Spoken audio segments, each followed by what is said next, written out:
Okay, Brent. Hello? Hey, Brent, can you hear us now? Yeah, I can hear you just fine. Okay, great. Those forces that be that want to stop us, they are to no avail. Their plans are foiled. On the line now, the director of Split Decision, Brent Jonathan Butler. A lot of great boxing to talk about. Let's first go with a huge upset of Amir Khan. Amir Khan, one of the top pound-for-pound boxers out there, and loses to Garcia. How did this happen? And in the fourth round, I don't get where did this come from? Well, I think it was brilliant tactics by Garcia's father, who belittled Khan and belittled his faith, saying that the Muslim God is a vicious, angry God, and that his Christian God was a loving God, and that he'd never seen a Pakistani that could fight. Ooh. Wow. Okay. So, I mean, dirty tactics, and I think what it did is it threw off any game plan that Freddie Roach tried to orchestrate for him, and turned him into somebody who wanted to avenge those criticisms, and he came out there trying to take Garcia's head off and left himself wide open while he was doing it. We hear this time and time again that boxers are not supposed to box angry because angry takes them out of their focus, out of their game. We had on last summer Jesse James Lehigh who talked about that it's just not going to do any good to be angry. So it sounds like that's what Amir Khan forgot. He got angry and then got knocked out. I think that's the case, and I think the other issue that I think Freddie Roach has been rightly criticized for after is while his fighters all make for extremely exciting, offensive-minded boxers, none of them have been lauded for their defense. And Khan in particular, if you have a weak chin and you're keeping your hands down and you're engaging with heavy swings and blows, you're going to be open. And you can expect to get tagged by somebody who can take your shots, and that's what's happened to him. It happened to him before with a massive first-round knockout loss, which he came back from. And it's happened again with Garcia. So it makes for good fights, but it's definitely going to do some damage to the fighters. Now, it's interesting because Khan, after this loss, as you alluded to, he lost not too long ago as well, is being told by some to retire. Carl Froch is saying that Khan should hand up the gloves. What are your thoughts about that? Well, he's only 25 years old, and he's got 2 knockout losses now. He's fought everybody. He fights everybody in an exciting way. He's a massive star in England. He's just becoming that, I think, in the United States. He was one fight away from possibly fighting Floyd Mayweather in a big money fight. But he definitely has that chin issue is a major concern. And the older he gets, the more I think he's going to get locked into that style that's made him such a fan favorite, but also could be detrimental to his health. So I don't think he's going to duck away. I've met him several times and spoken with him. He's one of the nicest people I've met in boxing, and he's a brave guy, and he always had the intention of being an exciting fighter. And so it's funny that had he fought safely the way Mayweather has routinely, right. He would have been a very criticized fighter. So, somebody like Lennox Lewis had been knocked out a couple of times in the past, avenged them, and I think that's Khan's intention, is to come back from this and make that kind of career that people talk about, and he's fully capable of doing it. All right, so you think he'll continue on. What's interesting is, and we have some bias to this, of course, Dmitry Salita fought Amir Khan a couple of years ago, and Khan knocked him out in 72 seconds. And Dmitry's talked about potentially a rematch. Could something like that happen? I don't know if it's of interest to the public or not at the time. It wasn't really built up that much, but you had, as you mentioned, Khan is a Muslim, Dmitry is Jewish. It wasn't brought up that much, but I was told that when the fight did take place in England, Dmitry got a lot of anti-Semitism from the folks there. Do you think possibly that fight can now take place, that Khan maybe is damaged goods and Dmitry might want him again? Oh, I think it's fully possible. I think Khan would probably have 1 or 2 tune-up fights, and then his MO is he looks for the biggest fights available, irregardless of the ability of his opponents.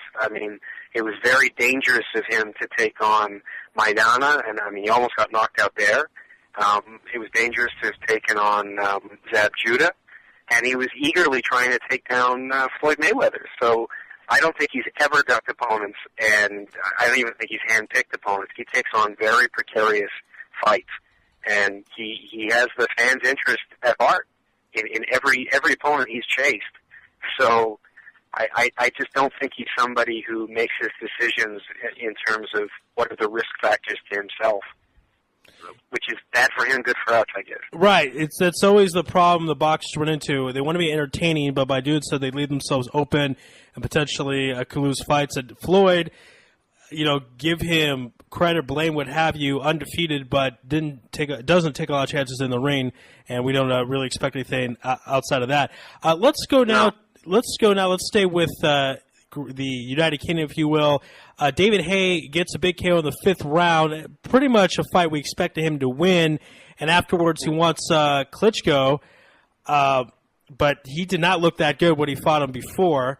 What do you think? What do you think will happen? I mean, can Haye really get this fight again after having such a bad performance the first time around? Well, I think he can.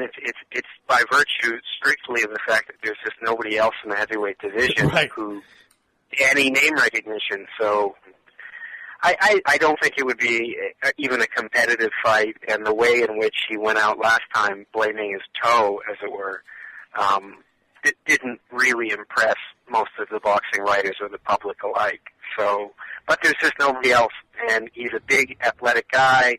He's always in phenomenal shape. He can punch. He's got speed, but he just demonstrated he's not in their class. I don't think that anybody else is. I think 20 years from now, people will look back at the Klitschkos contextually amongst the other great heavyweights and see them as a lot better than they do. I mean, Americans just have never really engaged with the Klitschkos at all, but I mean, these are guys selling out 50,000-seat stadiums in Germany routinely. They're big in Europe. It's weird because the Klitschkos really do everything you want from a professional athlete. First of all, they're educated. One of them is nicknamed Dr. Iron Fist as a PhD. They speak multiple... Both of them have PhDs. Both of them have PhDs. Okay. They both speak multiple languages. They both are very classy individuals. They show good sportsmanship. The problem, I guess, from an American perspective is they have such thick accents.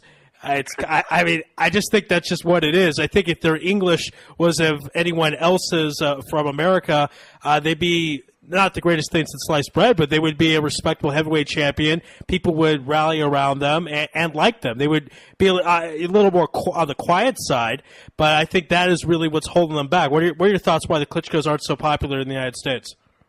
I think you're right. It's funny, isn't it? Because we've never heard about either of them being the Great White Hope, even though they look very white to me. Right. And I think it's exactly what you put your finger on. They're not American, and they don't really espouse typical American values.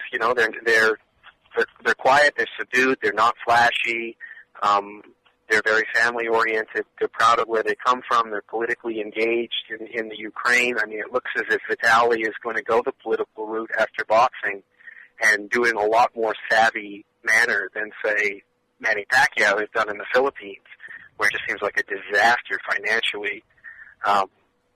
So I don't know. I just think they're not really what we're used to over here in terms of being a sportsman or being a heavyweight champion. There's not a lot of drama or negative notoriety. They just seem to know exactly what they're doing and to dominate. And the interesting is, on the flip side, David Haye, very unsportsmanlike, rude, a lot of trash talking. I remember when he fought the big Russian Ravyov, I don't know if I can pronounce it correctly. He was making fun of how he looked, saying like he was the ugliest human being he ever saw, on and on and on. But ironically, Americans like that. They like the Jesse James bad person. They root for the villains sometimes in movies, like gangsters. So if we could take David Haye's mouth and put it in one of the Klitschko's body, I think you would have a popular heavyweight champion. Not that some of the previous heavyweight champions, Lennox Lewis wasn't so. He trash talked a little bit, somewhat. Matter Holyfield, a little bit. Holyfield more quiet. Tyson certainly, kind of speaks for himself there. So do we need David Haye to somehow win since he has flash and does a lot of trash talking?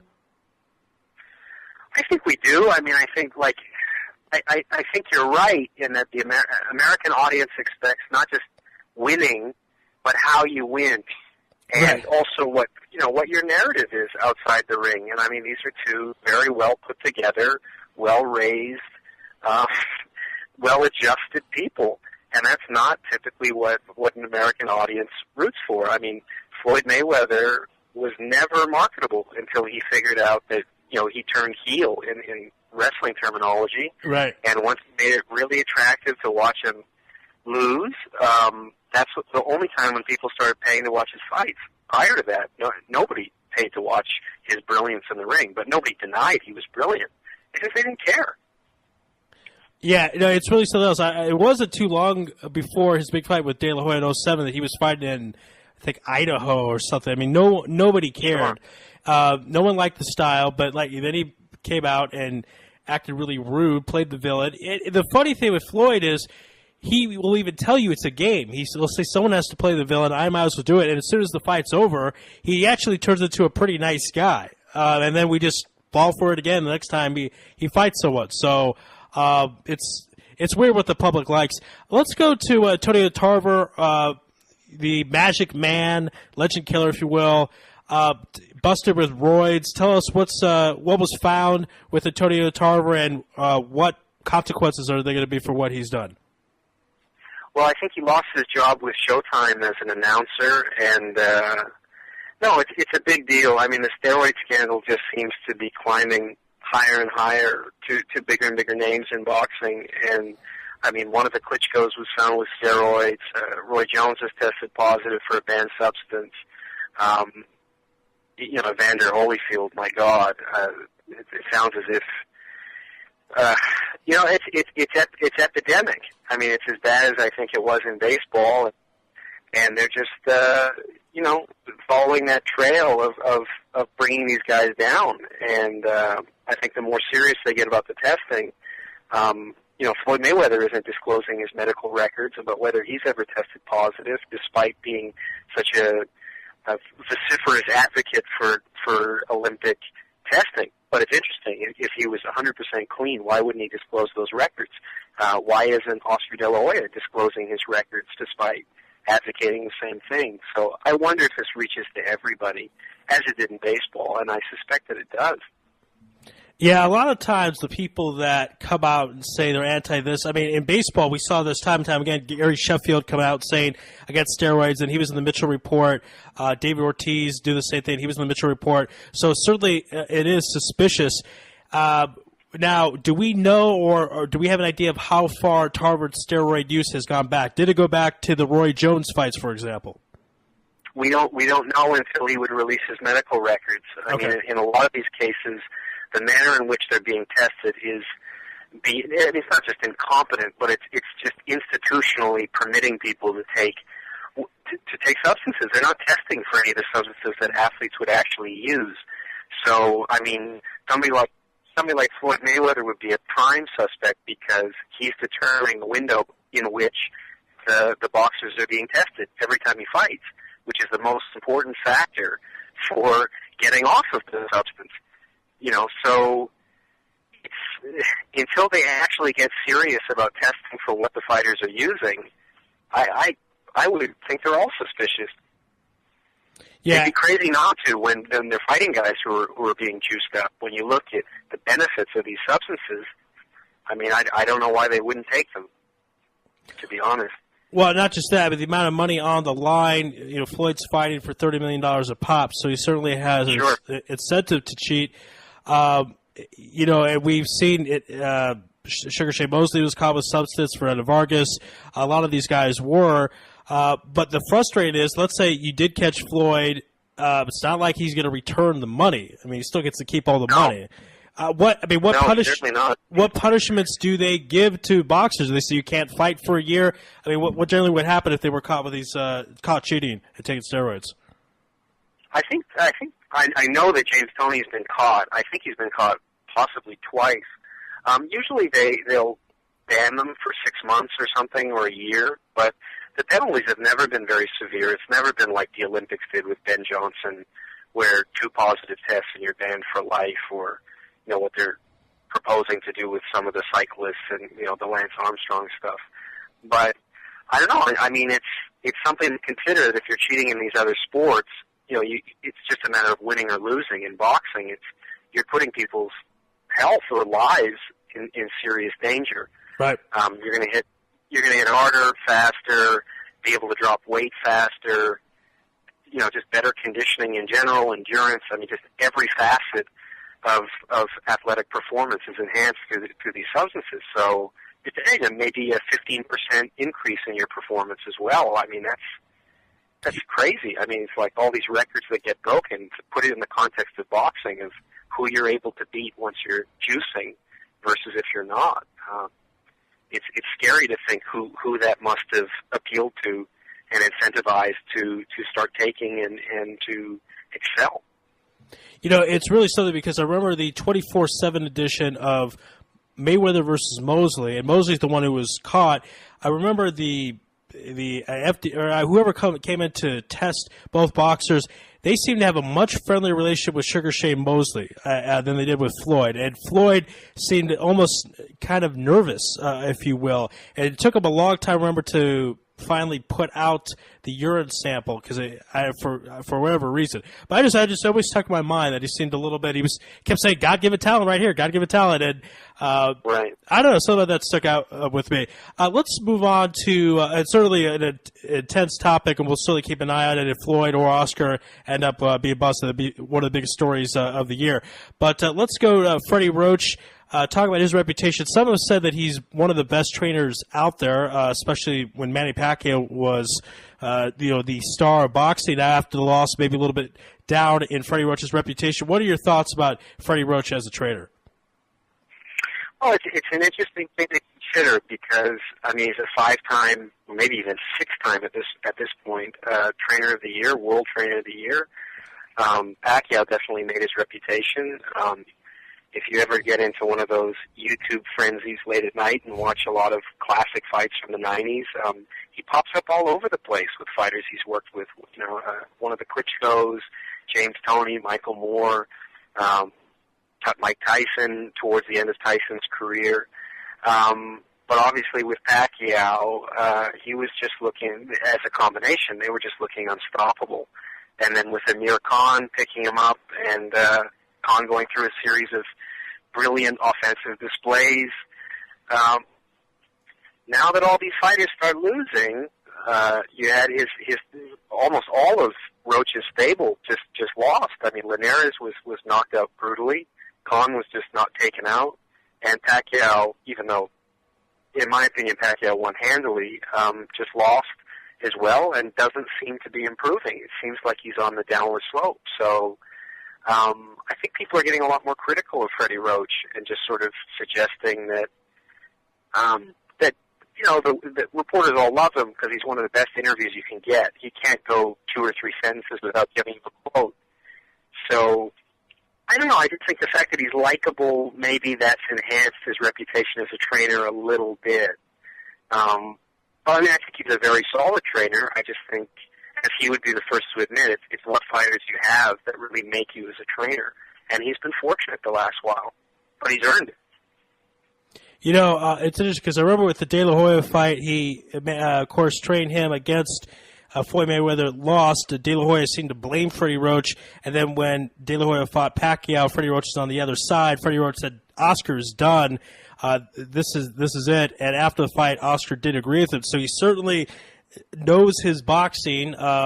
Whether he's one of the best ever or best of the generation of the era, that is certainly up for debate. But he has a certain sense, a certain knack of what a fighter's going down, and points to the fact that many times when boxers have to go down in weight class, that they do have problems in the ring.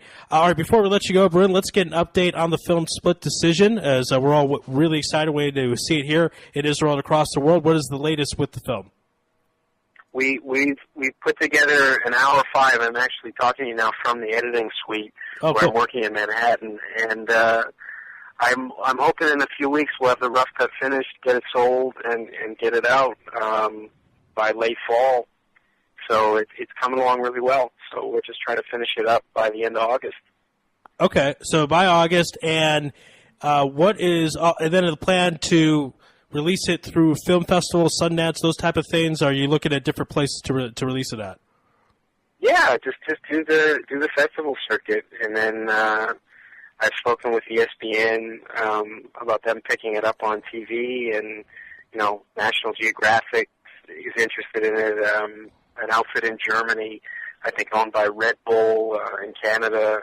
There's been a bunch of people who've expressed interest. They just all want to see the rough cut before they can sink in any money to buy rights to it. So that's just where we're at now, trying to finish that as quickly as possible. And Guillermo, how's he been doing? Guillermo is just on the brink of, I might be disclosing something I shouldn't be, but he's right on the brink of signing a 3-fight deal with a big promotional company. And from what his manager says, there's a great deal of excitement in the camp. So I think he's pushing as hard as he can to get his big money fight against Nonito Donaire and unify the titles, and then move up in weight class to 126 and unify those titles. But after his performance on the Pacquiao undercard, I think people are getting a little more excited about him. He just has to bring some more money to the table in terms of fan interest. So that's the challenge. But he couldn't have looked better than knocking out a very game opponent 5 times like he did on the Pacquiao undercard. So he seems to be doing very well, and he's in a good position. So it looks like Guillermo is going to have a chance to actually make an American and make a living if the 3-fight deal goes through. I don't know to what extent he's signing for. I mean, he was making, in the neighborhood, he was grossing in the neighborhood of $120,000 a fight at the end of his deal with Top Rank. I'm not sure at this point how much money he owes in terms of being in the U.S. since February 2009, but I'm guessing it's a fair sum. Right. And he's doing the best that he can, I guess, just to not just live off this, but also set himself up for retirement. I mean, as you know, there's not much of a pension plan in the sport of boxing. So right. It's a scary future for those guys, and I think he's aware of it, but at the same time he's trying to perform to the best of his ability. He'll be 32 at the end of September, so Father Time is sneaking up on him, and he is looking better than I've ever seen him, but I mean, definitely the ticking clock and whatever injuries he might have or what have you, I mean, the things that ail fighters, he's got to make it as much as he can, as quickly as he can. Yeah, absolutely. Certainly ticking clock in the sport of boxing at Guillermo's age, no doubt about it. All right, Brent, we got to run, but we certainly appreciate your time here on Louis Live on IsraelSportsRadio.com. My pleasure. Great to talk to you. Talk to you soon. All right, be well. Take care, Ari. Be well, Brent. That was Brent Jonathan Butler, the director of Split Decision, and always a joy. I mean, you would tell him on Facebook right now, great as always.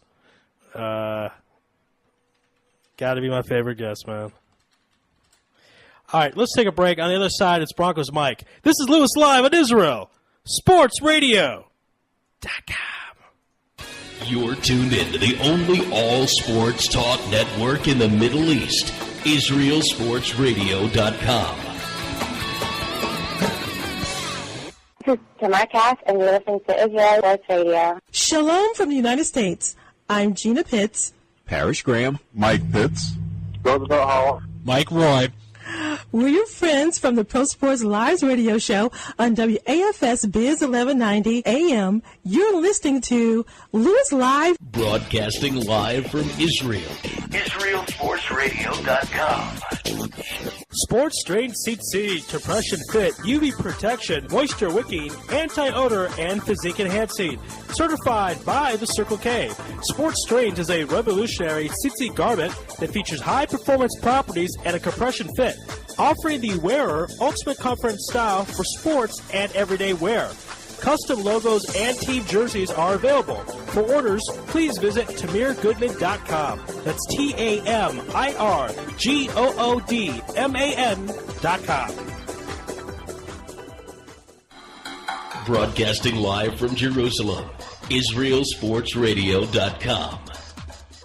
Support Barak Netanya Israeli professional basketball team as they give back to the children of Netanya through Netanya Hoops for Kids.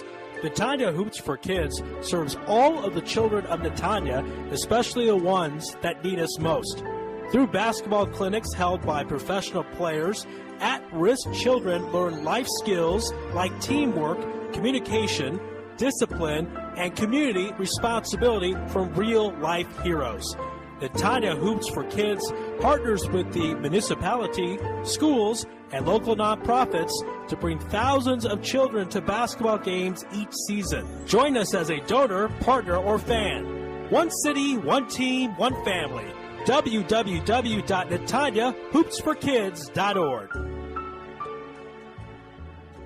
The biggest names in sports are all on IsraelSportsRadio.com. DJ Venom, DJ Venom, DJ Venom, DJing parties throughout Israel, birthday parties, weddings, club events, bar mitzvahs, bat mitzvahs, and much more. You pick the type of music, and DJ Venom will turn your event to the party of the year. Available Sunday through Thursday. Call 052-952-6506 or email djvenom1984@yahoo.com. That's 052-952-6506 or email djvenom1984@yahoo.com. Book your party today. That's DJ Venom. This is Dimitri Salita, and you're listening to IsraelSportsRadio.com.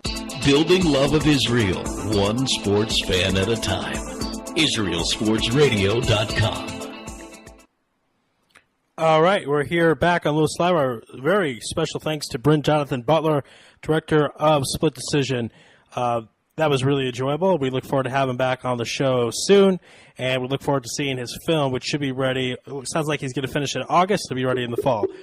We're going to dial up a very special friend of the program here in a few minutes. You can hear the ring in the background. It's nice and loud.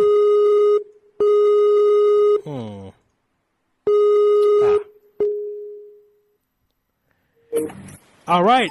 Is that Broncos Mike? This is Broncos Mike. Broncos Mike, you're live on Louis Live on IsraelSportsRadio.com. How you doing out there? Doing good. How are you? Doing great. Fans certainly have missed you, and it's wonderful to have you back on. But let's talk about something a little outside of Denver. New York Knicks making a couple of moves here. Probably, I don't know most notably, but they get Jason Kidd as a backup role. He then gets a DUI at 39 years old. Still made an immature decision. What are your thoughts about Kidd to the Knicks and Kidd's DUI? Well, I mean, maybe his name is Kidd for a reason. I like that. Very well possible, yes. I mean, listen, I was glad that they got Kidd. I mean, they missed out on Nash, but I have to give all combo to Nash and his reasons for staying on the West Coast. And, again, a hard decision to go to the Lakers, an arch nemesis. But him and, I believe it's Sarver, came to an agreement for all that Nash has done for the organization. And Lakers look really good. As far as Kidd coming in, it's good for the Knicks. I think that, the Knicks, when they originally have Felton, I thought that Raymond Felton was good. But to pick him up now from the Blazers and look to turn around and let Lynn go makes absolutely no sense. The Knicks could have given an offer sheet to Lynn, and he would have accepted if it was reasonable, probably about $8 million a year. Lynn would have remained in New York, and now the Knicks are looking like they're not going to pick up his. I guess we would call it an option because of the way that Houston gave him an offer sheet and structured the contract, and they can't handle it. And they're missing out on a guy that is several years younger than Felton, bigger upside. He's quicker off the dribble. He's got some drawbacks, but the upside is huge. And I think that Knicks continue to be the most mismanaged franchise in all of sports over the past quarter decade. James Dolan should just bow out and just take you can keep his majority stake and just shut up and take a back seat and let someone manage the Knicks who can. I mean, we saw that what's his face? I just blanked out, but former Pacers GM is not part of the Knicks anymore. I don't know what that's all about. And where did the former coach go? They were so big on bringing him in and running a fast-paced offense. Something is not right there. You know that behind those closed doors in the power broker rooms, there's something going on there that isn't right. And I think the Knicks are going to get scorched, even though they won't be play. If Lynn goes to Houston, they're not going to be playing him, 5 times a year. But it's just they continue to just miss out on appropriate free agents and picking up guys they've already let go. They got Marcus Camby coming in now, who they once had. Camby's good, but it just seems like a lost cause with the Knicks. So we'll see. We'll see what happens, but seems kind of pathetic. Now, do you think Jason Kidd now will get starting minutes and get the starting role even at 39? It could be. I guess it depends upon how the other guards step up. It's really hard to know. I mean, Kidd can still play. He's still a baller, but I guess we'll just have to see how that plays out. I really not really able to foresee that. And any prediction with the Knicks is futile anyhow. They could have Amari Stoudemire playing point guard next year for all we know. Very possible.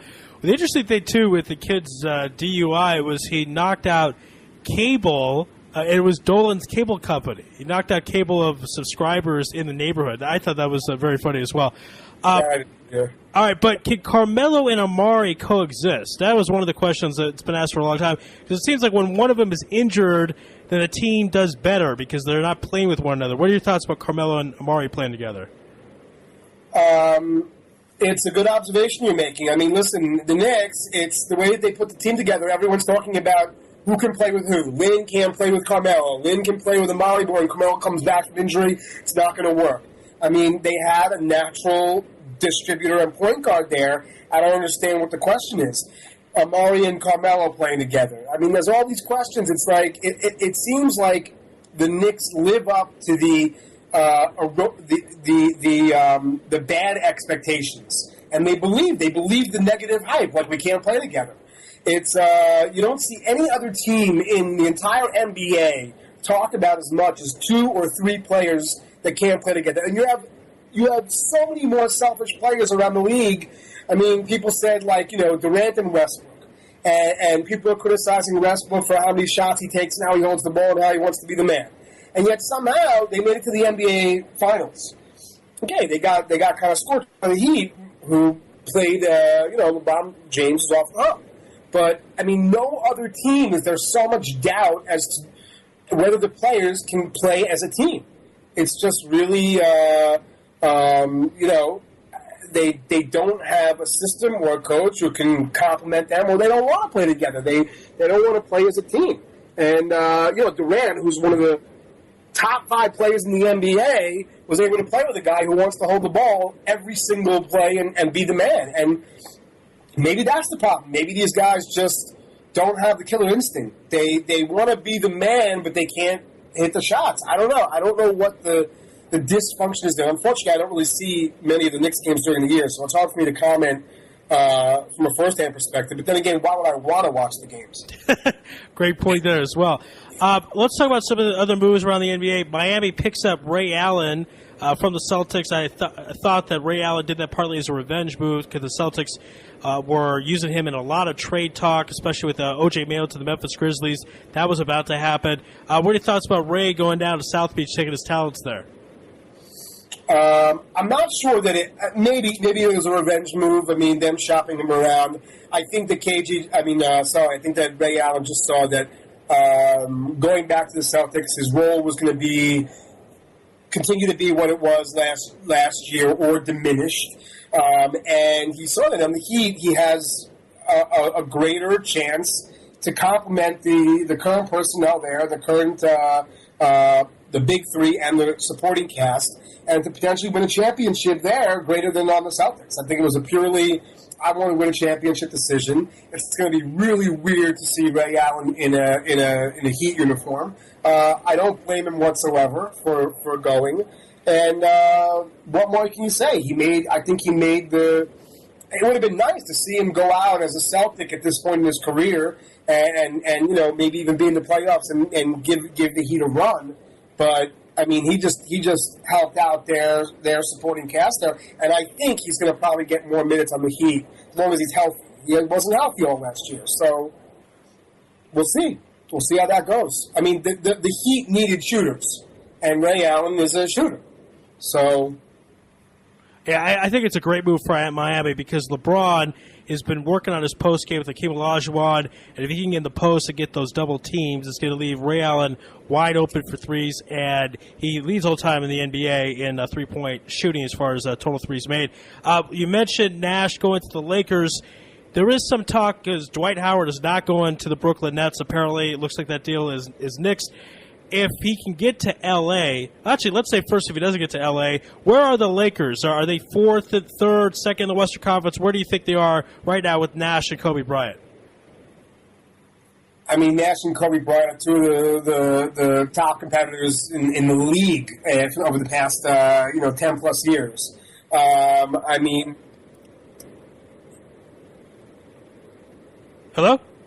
Kobe has finally have an actual legitimate guard who can distribute.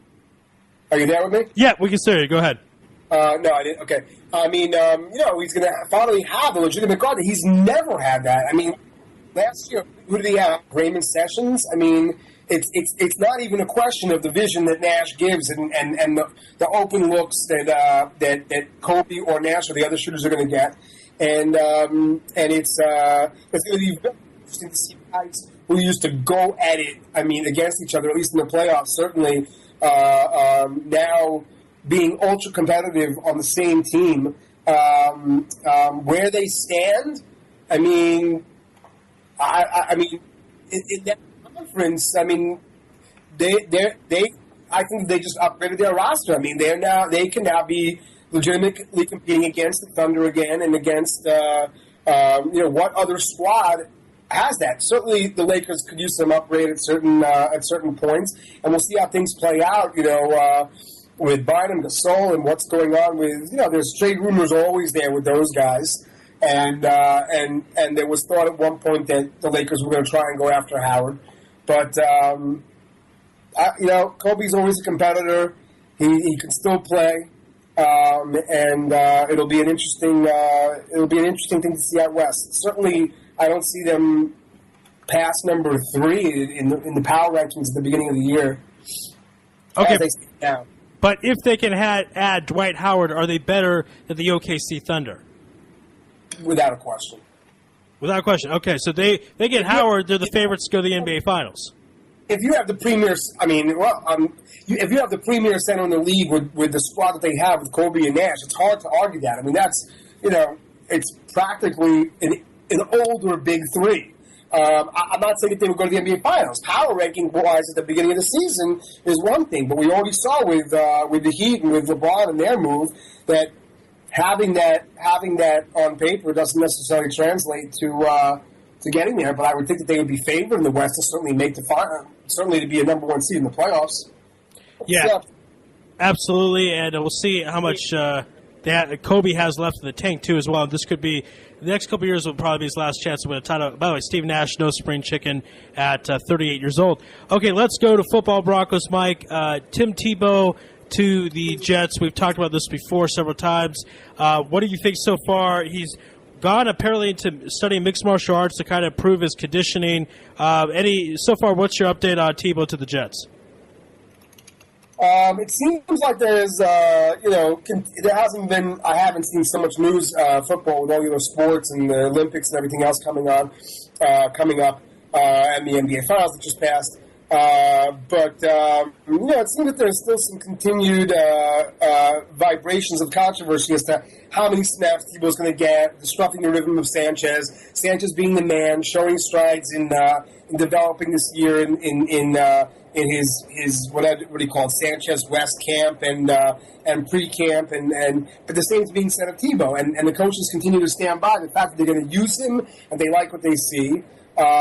It's going to be a very interesting year. I'm going to be glued to the TV set or the whatever to the news, watching what Tebow's doing.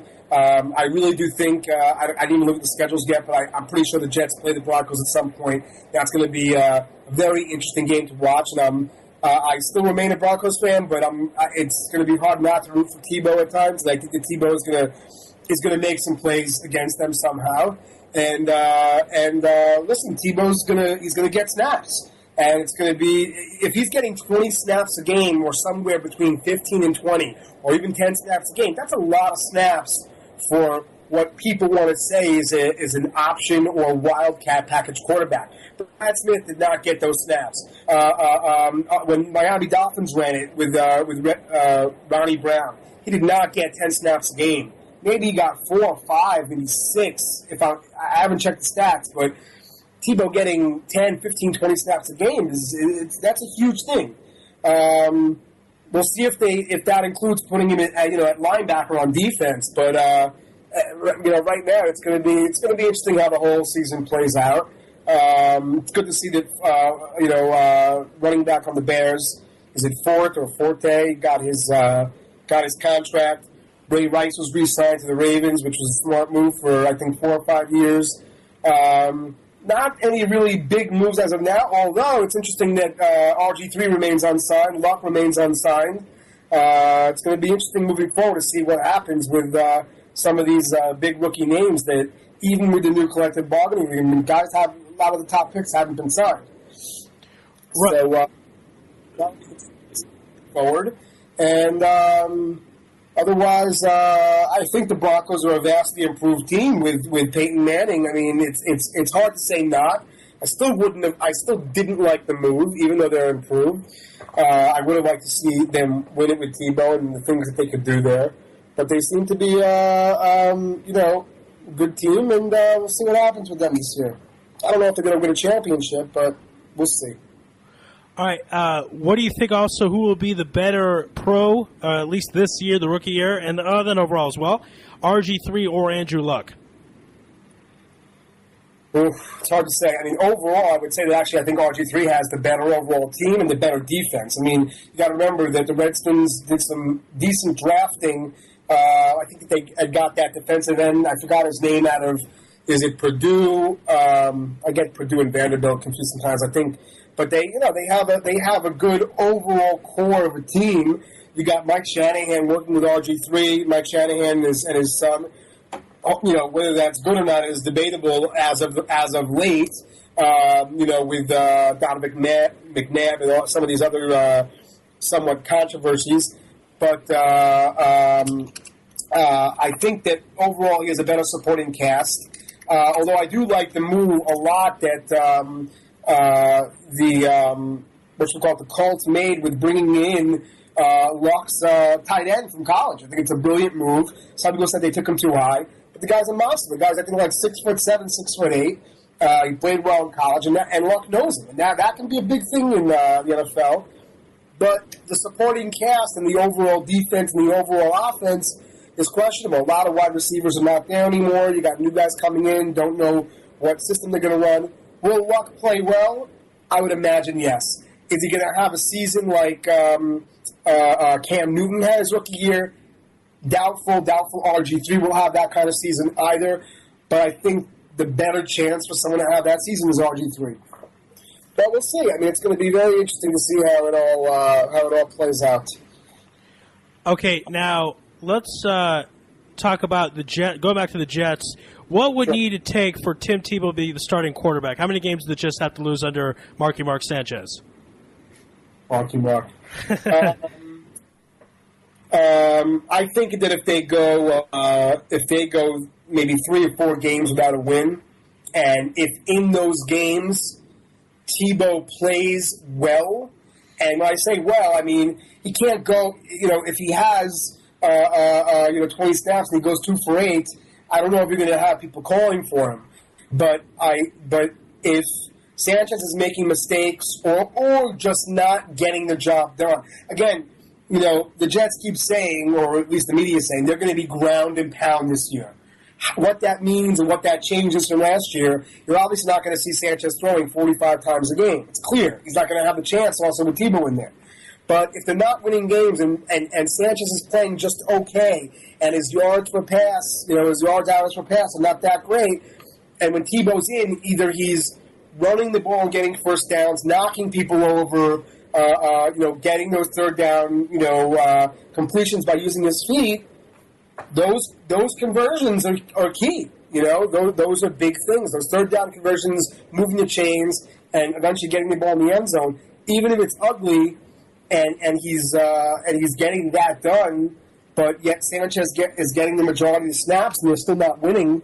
People may say, "Hey, if Tebow was in here for another, 20% of the snaps, or even half and half, or even all of them," you're going to have people start murmuring media capital of the world, and with people wanting to always down, fat mouth. It's just gonna spiral, and it'll be interesting to see how they handle that. I'm sure they're already anticipating a little bit, but that it'll be a show to watch for sure. Absolutely. All right, with either one of these quarterbacks, where can the Jets go this season? In all honesty. Wow, I'm forgetting right now some of their draft and their moves on defense. Listen, it's going to be really interesting to see. Tebow was a starting quarterback last year. We saw what he was able to do. Sanchez had a drop off. I still say that his drop off was for a number of reasons. The play calling was crap. No one calls attention to the fact that two of his main receivers were cut or traded right before the year.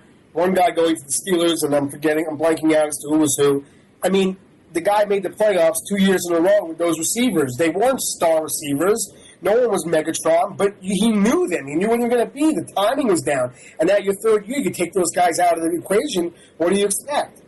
They didn't re-sign Thomas. Oh God, I just went Thomas Green. No, not Green. Thomas Jones. Thomas Jones, right? Broncos, Mike, can you hear us? There were some mistakes made in how they did that, and the defense wasn't. They would bend, not break, and they didn't maybe play completely up to their potential at different times. It's going to be interesting. I think that. I think I read something recently. Is Jim Leonard coming back or not? Or did they not resign? Oh, he's injured. One of their main safeties. There's some questions there. So it'll be interesting to see.